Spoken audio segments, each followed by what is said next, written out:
यस्याग्नया तपतिखे तपनोर्हिमांसु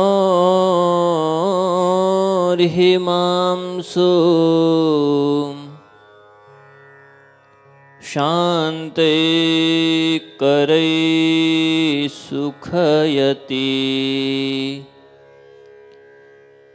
प्रकट प्रतापम् वाति प्रकर्षमपहाय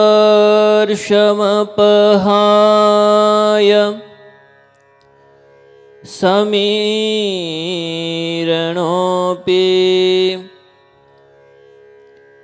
धर्मारिनाशकमहम्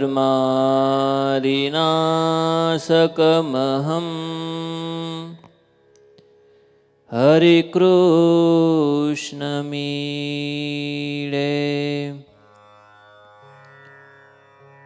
ओम श्री हरि कृष्णाय नमो नमः।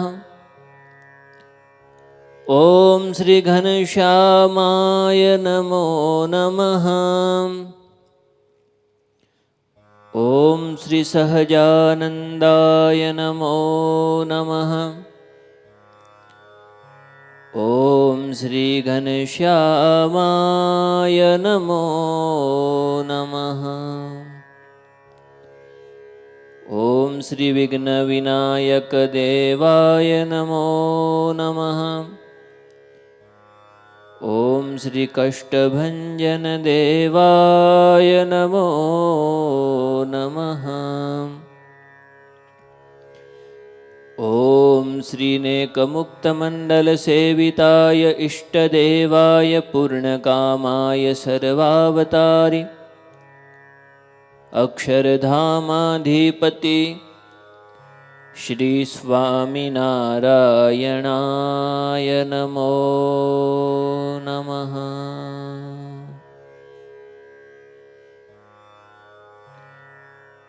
सर्वे हरिभक्तों ने जय श्री स्वामिनारायण। આપણો ચાલતો કથા પ્રસંગ સદગુરુ બ્રહ્માનંદજી એમને 250 જ્યારે વર્ષ પૂર્ણ થયા છે ત્યારે એમનો જન્મ જયંતિ ઉત્સવ તેમાં તેમના જીવન ચરિત્ર વિશે જ્યારે આપણને એ જીવન ગાવાનું સૌભાગ્ય પ્રાપ્ત થયું છે ત્યારે લાડુદાનજી ભુજમાં રહી કરી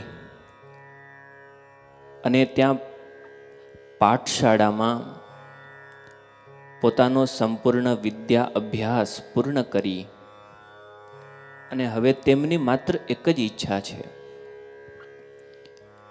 ઘણા વર્ષો થઈ ગયા, પોતે પોતાના ગામનો ત્યાગ કર્યો છે. હવે એમને ઈચ્છા છે કે જલ્દી જાઉં અને પરિવારને મળું. લાડુદાનજી પોતે જ્યારે ભુજમાં વિદ્યા અભ્યાસ પૂર્ણ કર્યો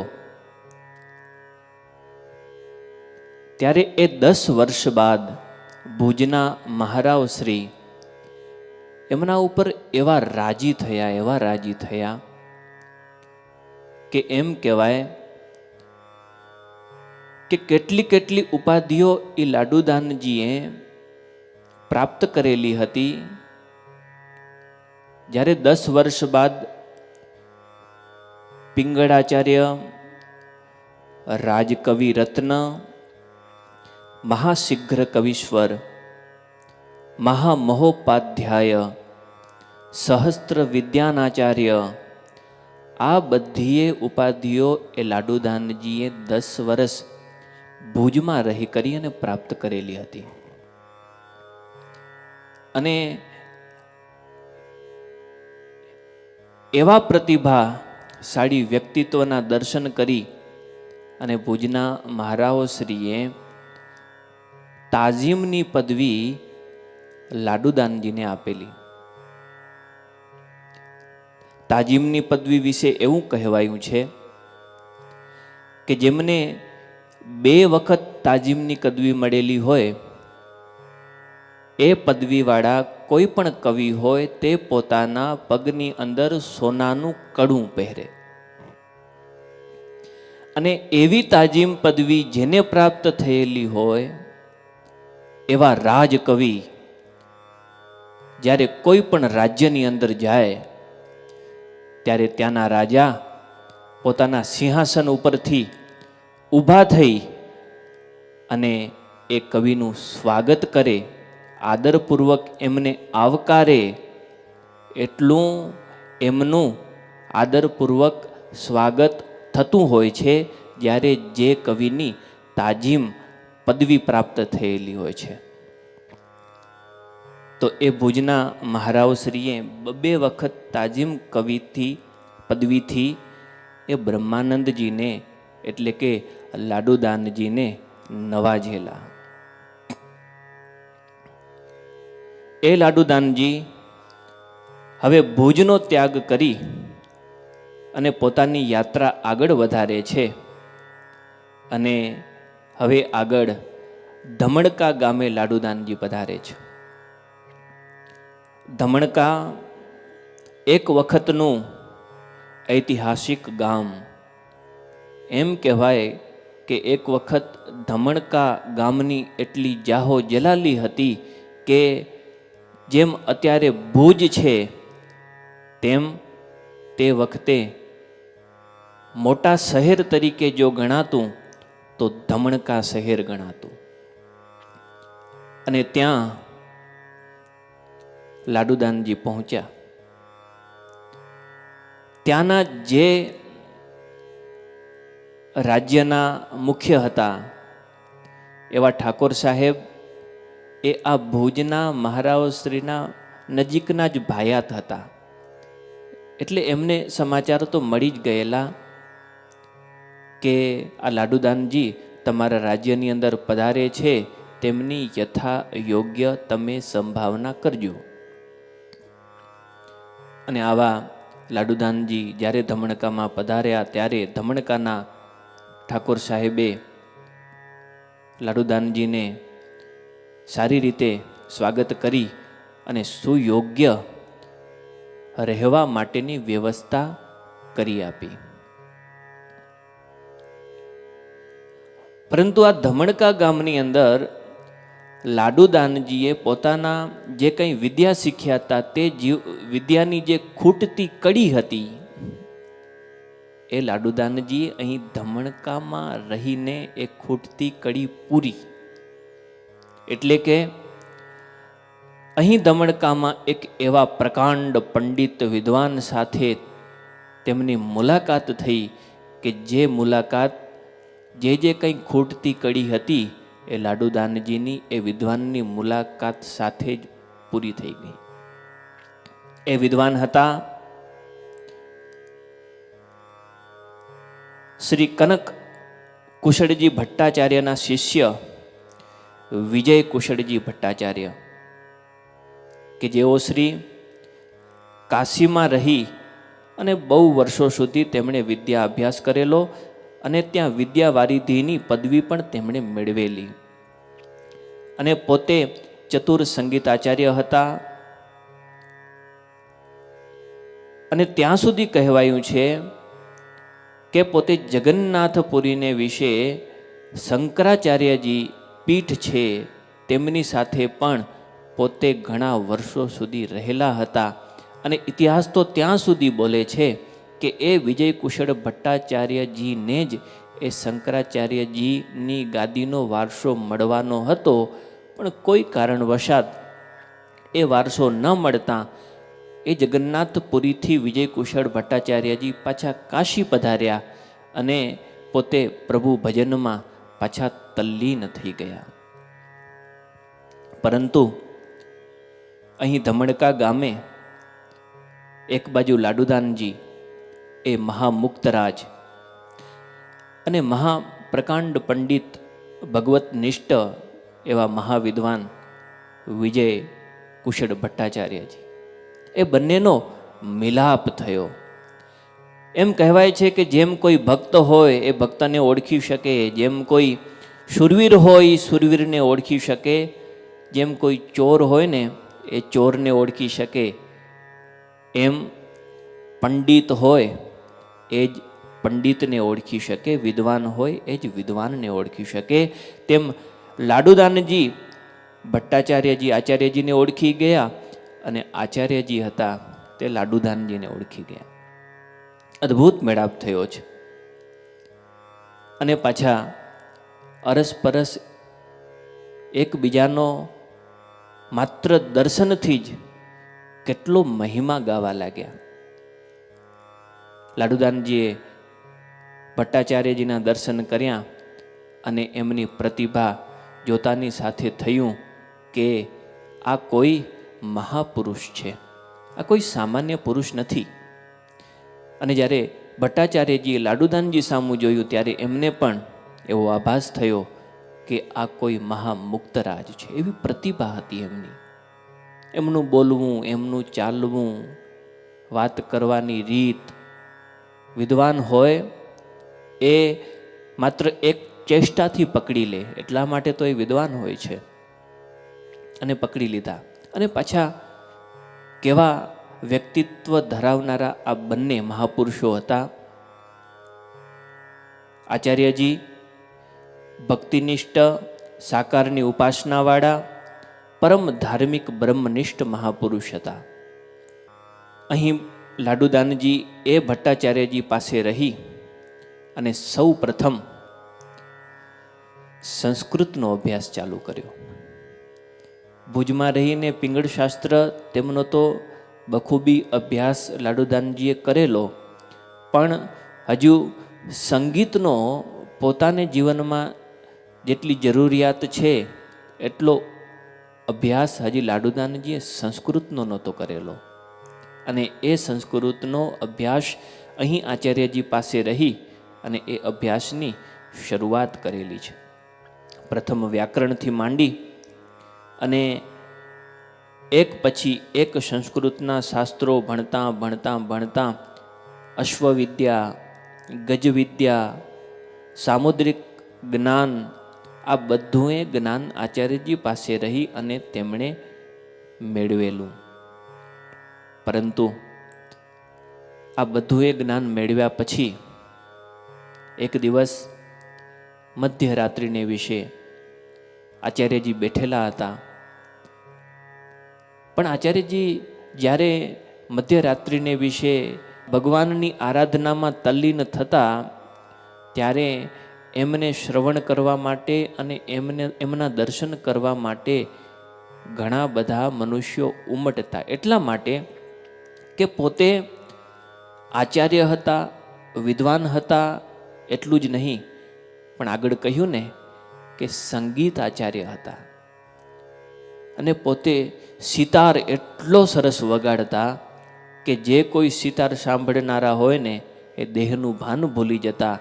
અને એમને થતું કે આ જે કંઈ આરાધના કરે છે, આ જે કંઈ ભગવાનનું ભજન કરે છે, એમની રીત કંઈક બીજા લોકોથી અલગ છે.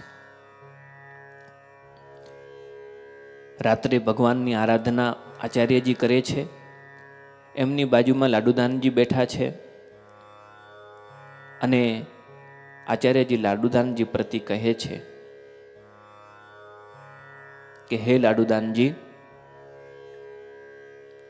જુઓ કળાઓ ઘણી બધી છે, તેમાં 64 કળા, 72 કળા અને 76 કળા સુધીના પ્રકારો આપણી ભારતીય સંસ્કૃતિની અંદર જોવા મળે છે. આ બધીએ કળાઓ જો કોઈ પણ વ્યક્તિ શીખેલો હોય, આ બધીએ નહીં તોય પણ પોતાના જીવનમાં જેટલી ઉપયોગી કળાઓ છે એ પણ જો કોઈ પણ વ્યક્તિ શીખેલો હોય તો એ કોઈ પણ પ્રતિભાથી અંજાતો નથી. એ પોતે સ્વતંત્ર પોતાનો નિર્ણય લઈ શકે છે.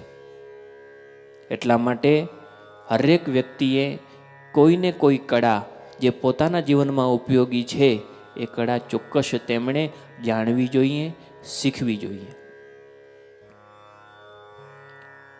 અને આમે સાહિત્યકારો કહે ને કે કોઈ પણ એક કળા આપણે શીખેલા હોઈએ ને તો આપણે તરી જઈએ.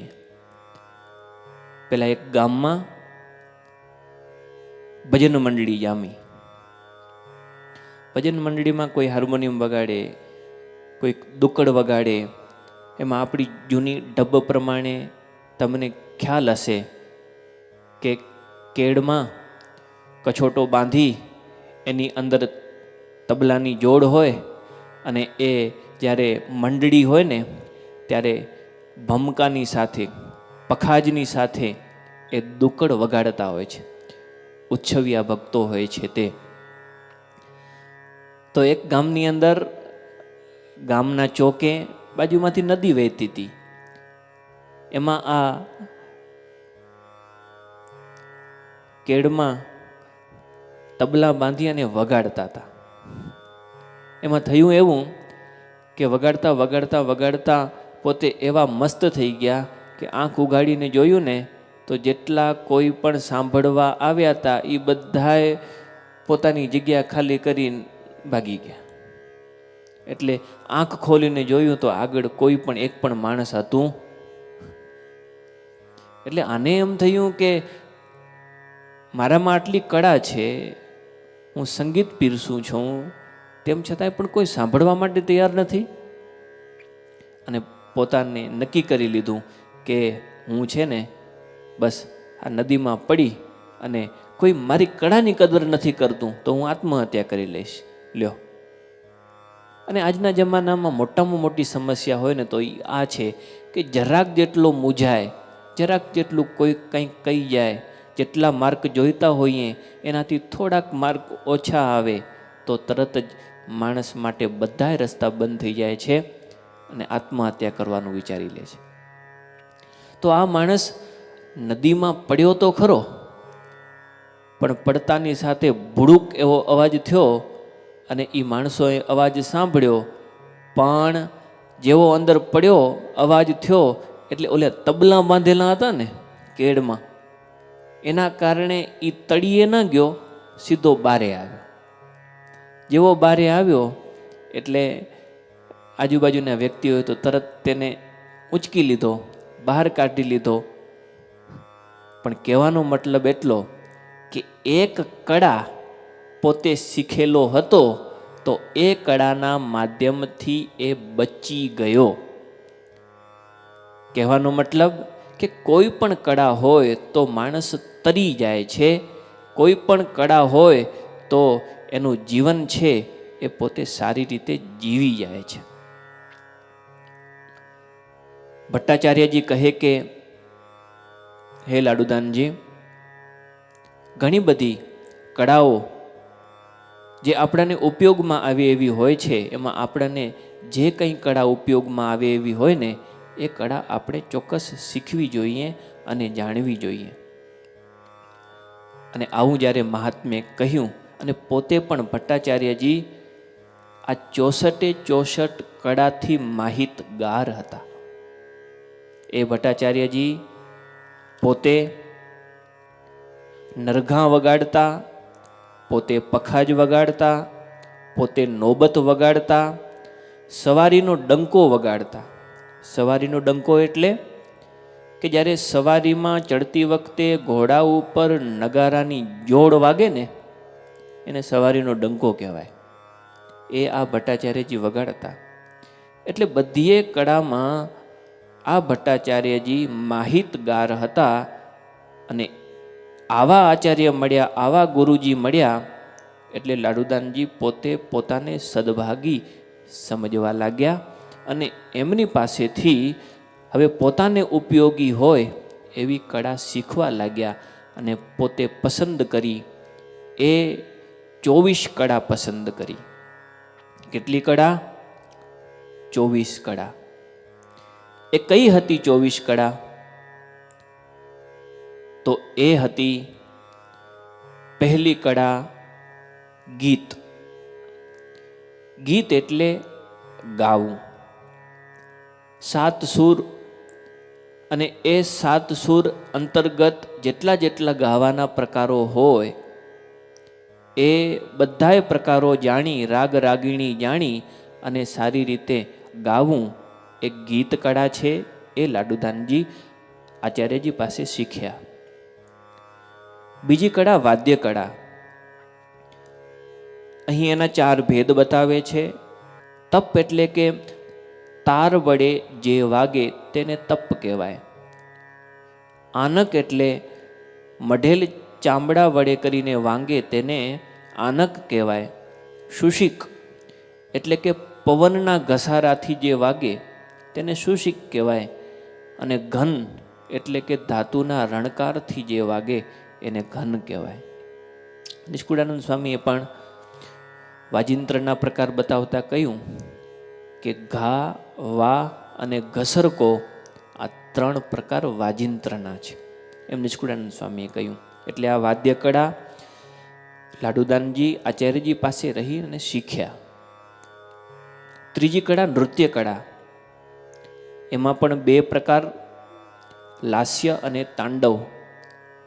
તાંડવ નૃત્ય શિવજી કરે છે અને લાસ્ય નૃત્ય એ એમ કહેવાય કે કર્ણાટકી અને ગુર્જરી સ્ત્રીઓ જે હોય છે, ગુર્જર સ્ત્રીઓ એ લાસ્ય નૃત્ય કરે છે. તેમાં લાડુદાનજી એ તાંડવ નૃત્ય શીખ્યા હતા. અને એ તાંડવ નૃત્ય એક વખત ગઢપુરમાં શ્રીજી મહારાજ જ્યારે રીસાયા હતા ત્યારે શ્રીજી મહારાજને પ્રસન્ન કરવા માટે ગઢપુરમાં બ્રહ્માનંદ સ્વામીએ તાંડવ નૃત્ય કરેલું હતું. એ કથા આગળના પ્રસંગોમાં આવશે. ચોથી કળા નાટ્ય કળા. એટલે કે પ્રસંગોચિત હાવભાવ તેને પ્રકટ કરવા એ નાટ્ય કળા છે.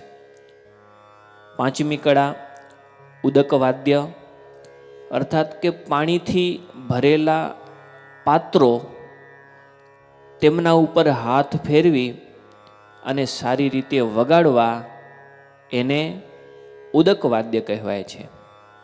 જેમ કે જલતરંગ અને ફીણ તરંગ એ પાંચમી કળા હતી. છઠ્ઠી કળા હતી તરવાની કળા. તરવું એ પણ એક કળા છે. ઘણી વખત આપણે બીજાને જોઈ અને તરવાની ઈચ્છા કરીએ અને પાણીમાં ડૂબકું મારીએ તો ઉપર આવવાને બદલે સીધા જઈએ તળીએ. તરવું એક કળા છે. તરવાની સાથે ખાલી ઉપર પાણીમાં તરવું એ પણ તરવાની કળામાં આવે છે. અને પાણીની અંદર પણ કેવી રીતે જવું અને કેવી રીતે રહેવું એ પણ આ તરવાની કળાની અંદર આવી જાય છે. જેમ કે મહાભારતની અંદર દુર્યોધન એ આ કળા શીખેલો હતો અને એટલા જ માટે યુદ્ધના અંતે પોતે પાણીની અંદર જઈ અને છુપાયો હતો. પોતે પોતાના શ્વાસ રોકીને પણ પાણીની અંદર છુપાઈ શકે. આ બધું તરવાની કળાની અંદર આવે છે. સાતમી કળા હતી હસ્તલાઘવ. હસ્તલાઘવ એટલે કે પટ્ટો, તલવાર, ભાલા, કટારી આ બધું હાથેથી ફેરવવું એને કહેવાય હસ્તલાઘવ. આ સાતમી કળા હતી. સાંભળજો હો. અને કોઈ પણ કળા આમાંથી શીખવી હોય તો શાસ્ત્રોમાં બધી કળાઓનું વર્ણન કરેલું છે, એમાંથી શીખવાનો પ્રયાસ પણ કરી શકાય. આઠમી કળા હતી પાકશાસ્ત્ર કળા, એટલે કે રસોઈ કળાઓ. લાડુદાનજી રસોઈ કળા પણ એટલી જ સારી રીતે શીખ્યા હતા. આ કળામાં 2 મોટા નામ છે, એક ભીમસેન અને બીજા નળરાજા. અને એમના 2 શાસ્ત્રો પણ છે, એક ભીમપાક અને નળપાક. આ 2 ગ્રંથો પણ લખાયેલા છે, જેની અંદર પાક શાસ્ત્રનું સંપૂર્ણ જ્ઞાન એની અંદર કહેલું છે. એ કળા પણ લાડુદાનજી શીખ્યા. 9મી કળા પ્રહેલિકા, અર્થાત કે કોઈ પણ ગૂંચવણ ભરેલી વાતો, એટલે જે આ કળા શીખ્યો હોય ને એને કોઈ મૂંઝવી પણ ન શકે અને પોતે બીજાને મૂંઝવી શકે. જેમ કે વકીલ ન્યાય મંદિરમાં વકીલ હોય એ એવા એવા ગૂંચવણવાળા સવાલો કરે છે, જ્યારે સામે જવાબ આપવાવાળો વ્યક્તિ હોય તે મૂંઝાઈ જાય છે. તો એ પ્રહેલિકા કળા પણ આ લાડુદાનજી શીખેલા હતા. ઉખાણા આપણે જેને કહીએ છીએ એ ઉખાણાનો સમાવેશ પણ આ પ્રહેલિકાની અંદર કરવામાં આવેલો છે. પછી પ્રતિમાળા. પ્રતિમાળા એટલે કે તરત જવાબ આપી દેવો. તરત કોઈક પ્રશ્ન પૂછે અને તરત એની સાથે કડી જોડી દેવી એટલે એને પ્રતિમાળા કહેવામાં આવે. જેમ અંતાક્ષરી. અંતાક્ષરી આનો પ્રકાર છે. અંતાક્ષરીનો છેલ્લો અક્ષર જે સામે પ્રતિસ્પર્ધી હોય છે તે તરત જ પકડી અને એના ઉપરથી તરત જ બીજું કીર્તન, કાવ્ય, ગીત ઉપાડે છે. આ બધી પ્રતિમાળા કળાની અંદર એનો સમાવેશ થાય છે. 11મી કળા છે વાંચન કળા. એ વાંચન કળાની અંદર અક્ષર, ભાષા, ઢબ આ બધું જોવા અને જાણવા મળે છે. 12મી કળા નાટકાખ્યાયિકા દર્શન, અર્થાત કવિતા સમજવાનો પ્રકાર. 2 પ્રકાર હોય છે, એક દ્રશ્ય અને બીજો શ્રાવ્ય. એ બંને પ્રકારમાંથી ખૂબી અને ખામી જોવી અને જાણવી એને નાટકાખ્યાયિકા દર્શન કહેવામાં આવે છે. 13મી કળા કાવ્ય સમસ્યા પૂર્તિ. તરત જ ઉત્તર આપી દેવો અને જે કાવ્યની અંદર ખૂટતી કડી છે તે કડીને જોડવી એને કાવ્ય સમસ્યા પૂર્તિ કળા કહેવામાં આવે છે. 14મી કળા તર્કવાદ. તર્ક વિતર્કના ભેદ એની અંદર રહેલા હોય છે. જાણી અજાણી વસ્તુની પરખ એ પણ આ કળા શીખવાથી યથાયોગ્ય જ્ઞાન થાય છે. અને આના ગ્રંથો પણ ગદાધરી, શિરોમણી, મુક્તાવલી આ બધા એના ગ્રંથો છે, એવું શાસ્ત્રોની અંદર લખાયેલું છે. 15મી કળા શિલ્પકળા. અને લાડુદાનજી શિલ્પકળા પહેલેથી જ શીખેલા હતા અને એટલે તો ગગનચુંબી વડતાલ જેવા મોટા મંદિરો એ બ્રહ્માનંદ દીક્ષા ધારણ કરી અને પછી પોતે બનાવેલા. એ શિલ્પકળાની અંદર રાજમહેલો કેમ બાંધવા, દેવાલયો કેમ બાંધવા, ભૂગર્ભો, ગુપ્ત દ્વારો, ગુપ્ત ધન સંચયો, દેવ અને મનુષ્યની મૂર્તિઓ, કૂવા, વાવ, પ્રસાદો આ વગેરેના બધાય બાંધકામ, મૂર્તિઓ ઘડવી વગેરે બધું એ શિલ્પકળાની અંદર આવે છે. અને એના ગ્રંથો પ્રતિમા મંડન, પ્રાસાદ મંડન, રાજ્ય વલ્લભ આ બધા એના ગ્રંથો છે. 17મી કળા રૂપ્ય રત્ન પરીક્ષા. એટલે કે સોના, રૂપા, રત્નો, હીરા આ બધાને પરખવા, એની પરીક્ષા કરવી એ આ કળાની અંદર આવે છે. અને આનો ગ્રંથ અગત્ય મુનિએ રત્ન પરીક્ષા નામનો ગ્રંથ બનાવેલો છે. તેની અંદર આની પરખ સારી રીતે સમજાવેલી છે. 18મી કળા અક્ષર મુષ્ટિકા કથન. અક્ષર મુષ્ટિકા કથન, દીપકભાઈ એ કેવી કળા છે તમે જાણો છો? અક્ષર મુષ્ટિકા કથન આ એક એવી કળા છે કે તમે ત્યાં એટલે દૂર બેઠા બેઠા કંઈક શંકાસ્પદ લખી રહ્યા છો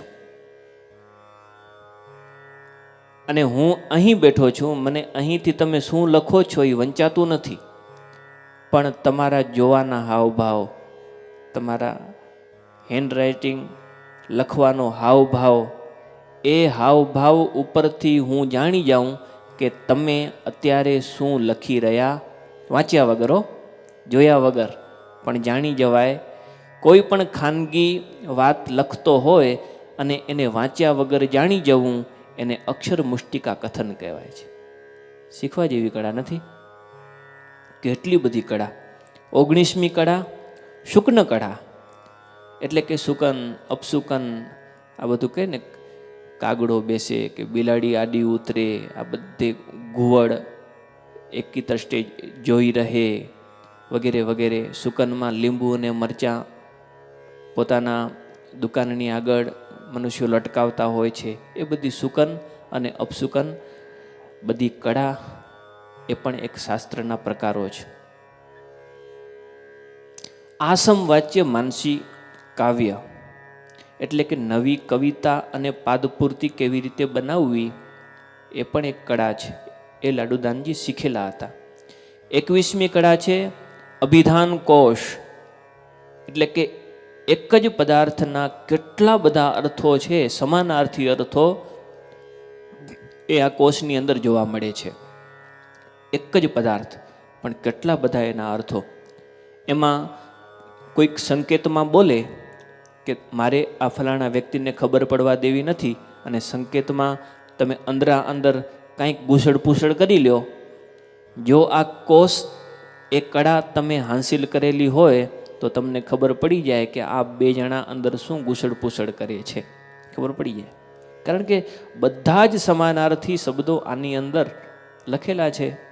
કાવ્ય બનાવવામાં નવા નવા શબ્દો તરત જ તેને મળે છે, એટલે બહુ ઉપયોગી છે. 22મી કળા છંદો જ્ઞાન, અને એમાં તો વળી લાડુદાનજીને કહેવું જ શું. ચરચરી જેવા છંદો, ઓષ્ટવર્ણ જેવા છંદો કે જે સોય પોતાના ઓષ્ટમાં મૂકે, સવડી સોય, છંદ બોલે, સોય પણ નીચે ન પડે, જીભને પણ કંઈ ન થાય, એવા છંદો બ્રહ્માનંદ સ્વામી ગાતા, અને એ સિદ્ધિ એમને હાંસિલ થયેલી હતી. એ આ કળા શીખેલા હતા. એમાં સંખ્યા, માત્રા, અક્ષર, ભેદ, રાગ, આ બધું અનુસંધાન એની અંદર રખાતું હોય છે. 23મી કળા ક્રિયા વિકલ્પ. આ એ બહુ અદ્ભુત કળાઓ કે કયું ભોજન ક્યાં સુધી રહેશે, બગડશે નહીં, એ આ કળાની અંદર શીખવા મળેલો. દાખલા તરીકે મેંદો છે અને મેંદાથી બનાવેલા પાઉં છે, તો એ વધીને 24 કલાક સુધી રહે, પછી બગડી જાય. તેમ અલગ અલગ વાનગીઓ એ ક્યાં સુધી ન બગડે એ બધું આ કળાની અંદર શીખવા મળે છે. અને વળી એ વાનગીમાં જેમ કોઈક 5 વાનગી કોઈકે પીરસી, અને એ 5 વાનગીમાંથી એક વાનગીમાં કોઈકે ઝેર નાખેલું હોય ને, તો કઈ વાનગીમાં દ્રષ્ટિ માત્રથી ખબર પડી જાય કે આ વાનગીમાં ઝેર નાખેલું છે. જો આ કળા શીખેલા હોય, એટલે કે ક્રિયા વિકલ્પ, તો એને તરત ખબર પડી જાય કે આ વાનગીની અંદર ઝેર નાખેલું છે. અને આ જ્યારે ચંદ્રગુપ્ત એમને સામે વિરોધીઓએ એક વૈદ્યને મોકલેલો, અને એ વૈદ્યે ચંદ્રગુપ્તના ભોજનમાં ઝેર નાખી અને જ્યારે થાળી પીરસી, ત્યારે ચાણક્યએ આ કળાના માધ્યમથી તરત જ પકડી લીધું કે આ થાળીની અંદર, આ વાનગીમાં આ વૈદ્યે ઝેર નાખેલું છે. એ કળા એટલે ક્રિયા વિકલ્પ કળા.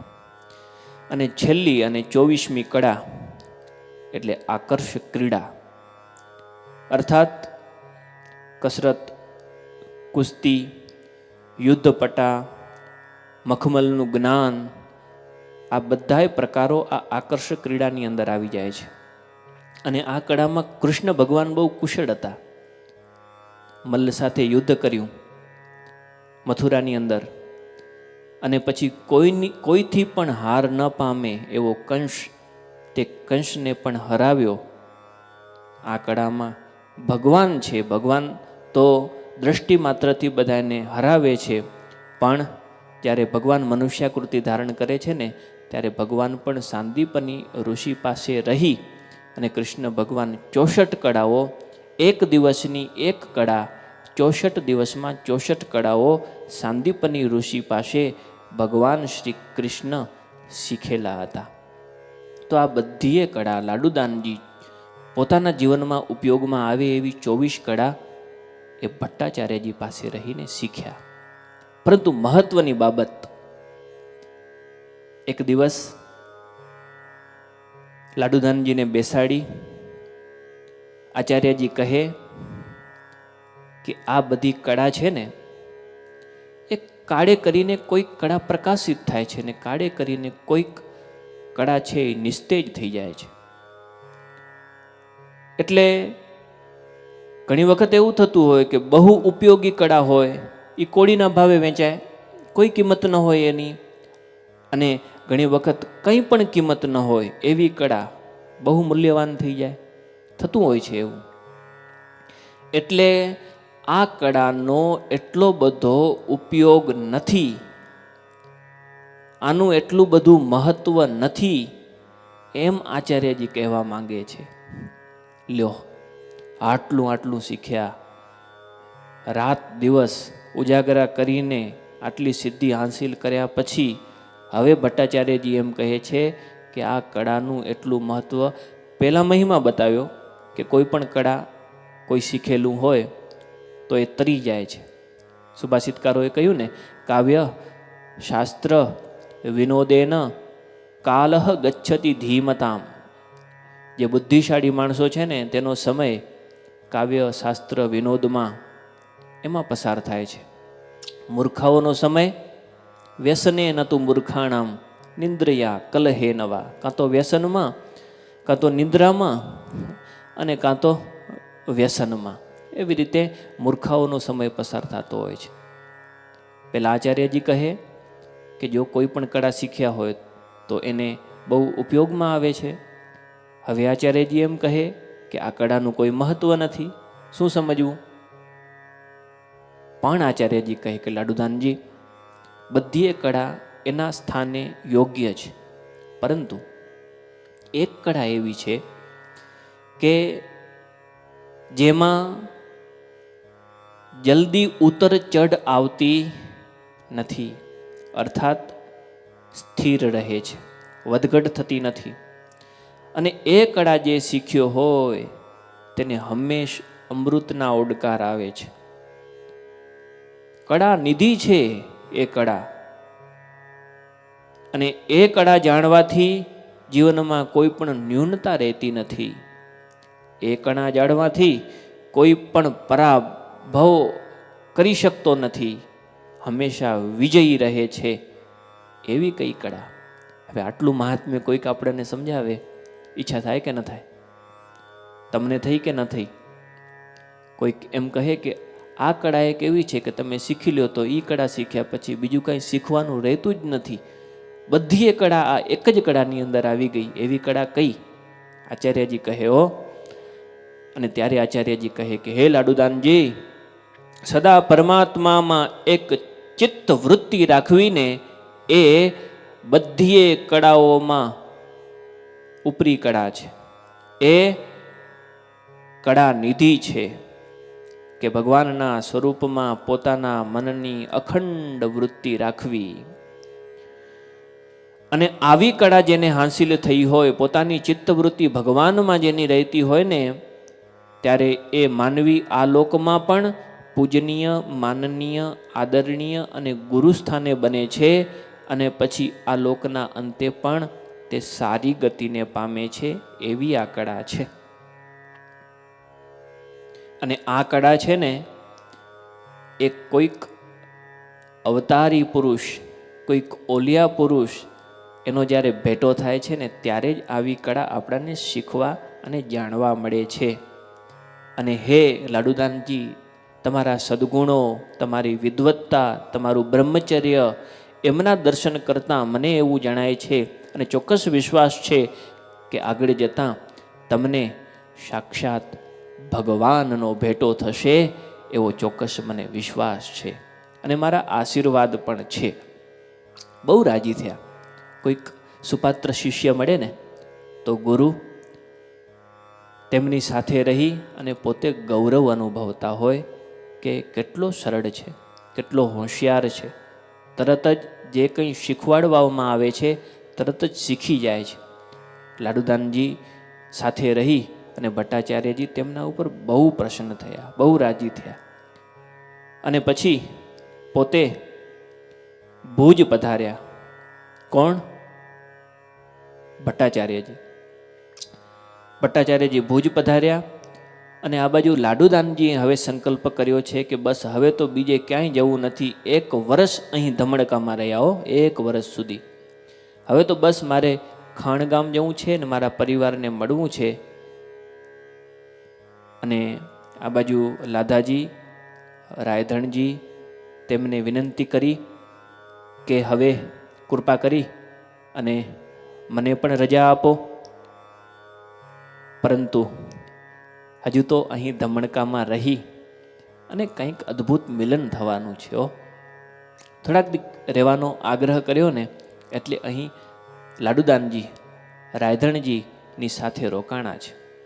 લાધાજીનો દરબાર, રાયધણજી એમના દીકરા, અને રાયધણજી અને લાડુદાનજી ધીરે ધીરે સાથે રહેતા રહેતા રહેતા બંને મિત્ર થઈ ગયા છે. આ લાડુદાનજી અને રાયધણજી બંને સવારે વહેલા ઉઠી અને ઘોડે સવાર થઈ અને ક્યારેક ટહેલ કરવા વહેલા ફરવા નીકળે, ક્યારેક તલવારબાજી કરે, ક્યારેક મલકુસ્તી કરે. સવારે કસરત પતાવી અને જ્યારે પાછા દરબારમાં આવે ને ત્યારે એમ લખાયું કે પોતે રાયધણજી અને લાડુદાનજી દરબારમાં આવી 10 શેર દૂધ પી જતા. કેટલા? 10 શેરો. કોઈક દી ટ્રાય કરજો તો. પછી પચાવવાની ગોળી ન લેવી પડે એ ખ્યાલ રાખજો, કારણ કે 10 શેર દૂધ પચાવવું એ ખાવાના ખેલ નથી. પણ આ લાડુદાનજીને તો અભ્યાસ હતો. એમ કહેવાય કે પોતે ખાણગામમાં જ્યારે હતા ત્યારે 5 વર્ષ સુધી પોતે અનાજ જમ્યા, દૂધ જ પીધું છે નકરું, 5 વર્ષ સુધીઓ. અને એના પછી પણ જ્યારે પોતે ભુજમાં અભ્યાસ કરતા ત્યારે દરબારમાંથી મહારાજ શ્રી ભેંસનું દૂધ એમના માટે મોકલતા અને લાડુદાનજી એ દૂધ પીતા. ત્યારે પણ અભ્યાસ હતો. અને અહીં ધમણકામાં પણ દૂધ પીવાનો અભ્યાસ છે.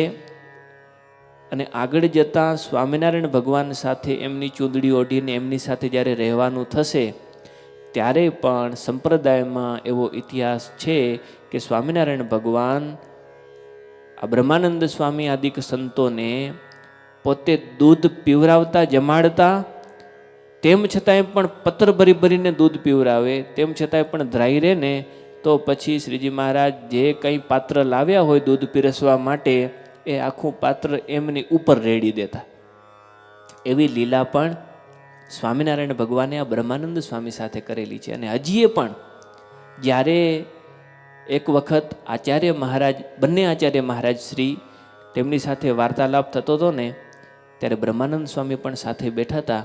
અને સ્વામિનારાયણ ભગવાને એ બંને આચાર્ય મહારાજ શ્રીને એવી આજ્ઞા કરેલી કે આ જે બ્રહ્માનંદ છે એ તમારા કુળ દસોંદી છે, એવો શબ્દ વાપરેલો. એ તમારા કુળ દસોંદી છે, એટલા માટે તમારે એને દૂધ પાવું. આવી રીતે 10 શેર દૂધ એ બંને મિત્ર રાયધણજી અને લાડુદાનજી ત્યાં પચાવતા. અહીં 2 મુક્ત ધમણકામાં એમનું અદ્ભુત વર્ણન છે. એક મુક્ત આ કુંવર રાયધણજી અને બીજા મુક્ત બાશ્રી કરણીબા. અને કરણીબાની તો એટલી સિદ્ધિ હતી કે પોતે પોતાના દરબારમાં રહ્યા થકા નીલકંઠ વર્ણી જેટલી જગ્યાએ ભારતમાં વિચરણ કરે છે ને એ બધુંએ વિચરણ અહીં બેઠા બેઠા કરણીબાને દેખાતું, તેના દર્શન થતા. અને પોતે રાજ દરબારની અંદર જ્યાં જ્યાં નીલકંઠ વર્ણી વિચરણ કરે છે એ બધાને કહેતા. અને આજના દિવસે પણ એમણે કહેલું કે અત્યારે નીલકંઠ વર્ણી જૂનાગઢમાં દત્તાત્રેય ભગવાનના દર્શન કરવા માટે જઈ રહ્યા છે અને અત્યારે તેમનું વિચરણ ત્યાં છે. અને પોતે ભગવદીય હતા, ભગવાન નિષ્ઠ હતા અને આખો દરબાર ભગવદ પરાયણ હતો. એટલા માટે બધાને તેમના વચન ઉપર વિશ્વાસ હતો અને બધા રાજ્ય દરબારો બધા એમના માનતા. આ બાજુ કરણીબા નીલકંઠ વર્ણી ક્યારે આપણી ઘરે પધારે, ક્યારે આપણને દર્શન આપે એમની રાહ જુએ છે. અને સમય જતાં જતાં જતાં જતાં આ ધમણકા ગામની અંદર એક દિવસ સદગુરુ રામાનંદ સ્વામીનું આગમન થયું. રામાનંદ સ્વામી અને લાડુદાનજીનો લગભગ કદાચ પ્રથમ મેળાપ ભુજમાં રહ્યા હતા. થયો હશે, નહીં થયો હોય, ઇતિહાસમાં બહુ જાણવામાં આવ્યું નથી. પરંતુ અહીં ઇતિહાસ બોલે છે કે રામાનંદ સ્વામી અને લાડુદાનજીનો અહીં મેળાપ થયો. બેય અનાદિ મુક્ત, બેય અક્ષરધામના મુક્ત. સ્વામીના દર્શન કરીને લાડુદાનજી તો રાજી થઈ ગયા. સ્વામીને બે હાથ જોડીને કહે કે સ્વામી, તમે ઓલિયા પુરુષ લાગો છો, તમે કૃપા કરી અને મને બ્રહ્મધામના દર્શન કરાવો ને. મને બ્રહ્મધામના દર્શન કરવા છે. રામાનંદ સ્વામી કહે કે આપણે બંને બ્રહ્મધામમાંથી તો આવ્યા છીએ, આપણે બંને ત્યાંથી આવ્યા છીએ. તમને કદાચ વિસરાઈ ગયું છે જ્ઞાન, પરંતુ આપણે બે આવ્યા તો ત્યાંથી જ છીએ. પણ લાડુદાનજી કહે કે કૃપા કરીને મને ભગવાનના દર્શન કરાવો. અતિશય ઉત્સુકતા જોઈ રામાનંદ સ્વામીએ કીધું કે તમે અહીંથી થોડે દૂર સારણ ગંગા છે, એ સારણ ગંગામાં જઈને દરરોજ પ્રાતઃ સમયે સ્નાન કરજો. ત્યાં તમને એક સિદ્ધ યોગીનો મેળાપ થશે અને એ તમને ભગવાનના દર્શન કરાવશે.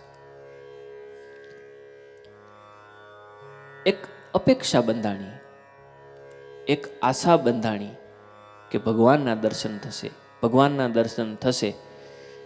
અને આવા રામાનંદ સ્વામીના વચન સાંભળી અને રાયધણજી અને લાડુદાનજી દરરોજ સારણ ગંગાને વિશે સ્નાન કરવા જતા.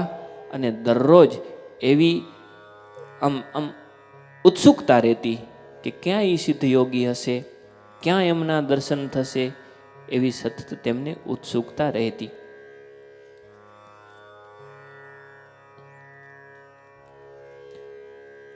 થોડો સમય જતાં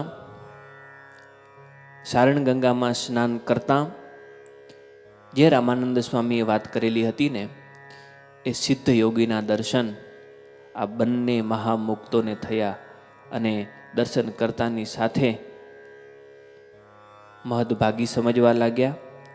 હાથ જોડીને વિનંતી કરી કે તમે જ ભગવાન તો નથી ને? કારણ કે જેની જટા ધોળી થઈ ગઈ છે, જેમના શરીરમાં હાડકાં સિવાય કાંઈ દેખાતું નથી, બધી નાડીઓ દેખાય છે.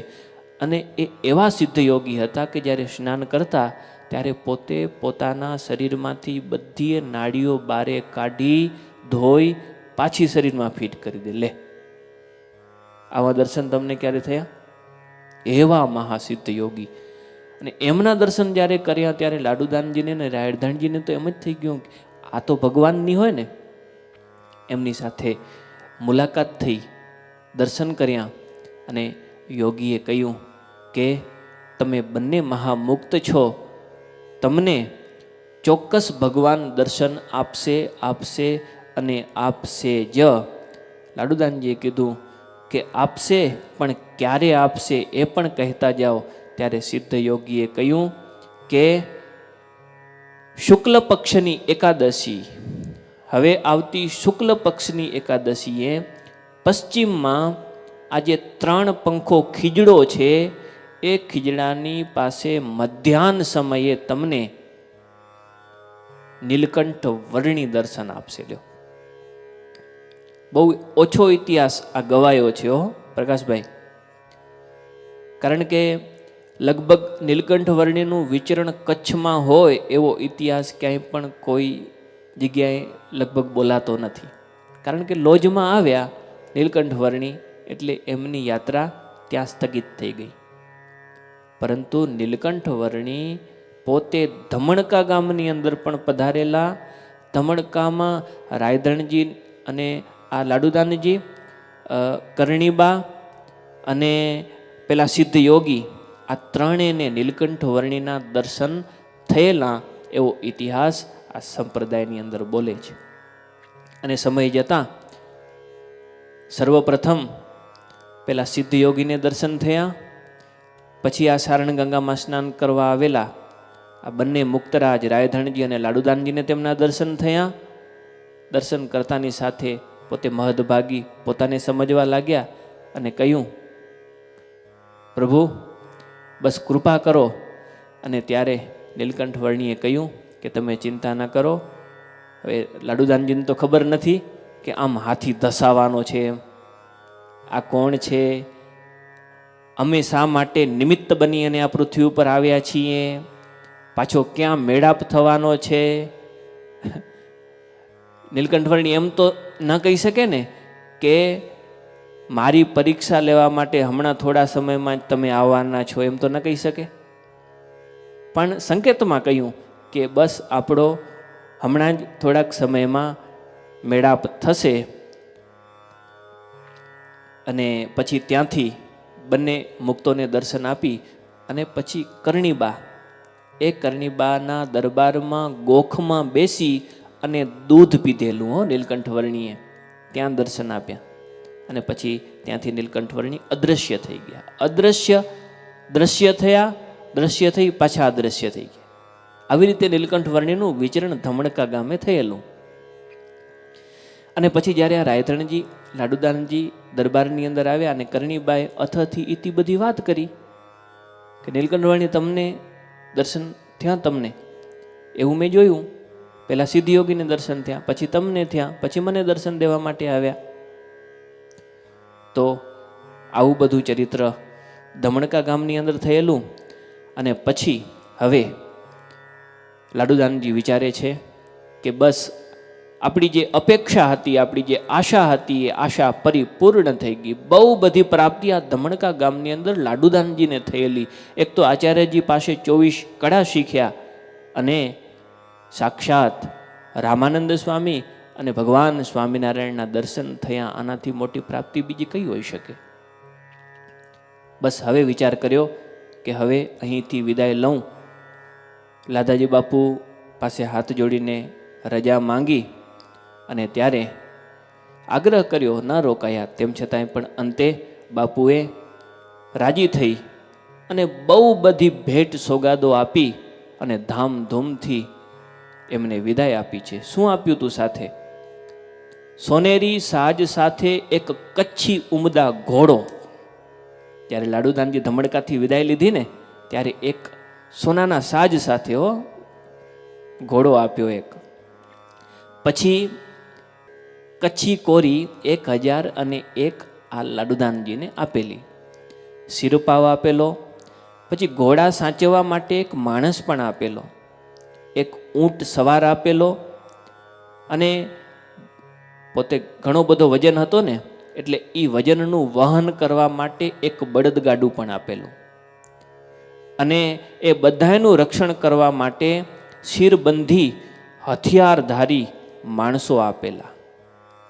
આ લાડુદાનજીને અંતિમ વિદાય વખતે ધમણકાના બાપુએ આ બધીએ ભેટ આપેલી.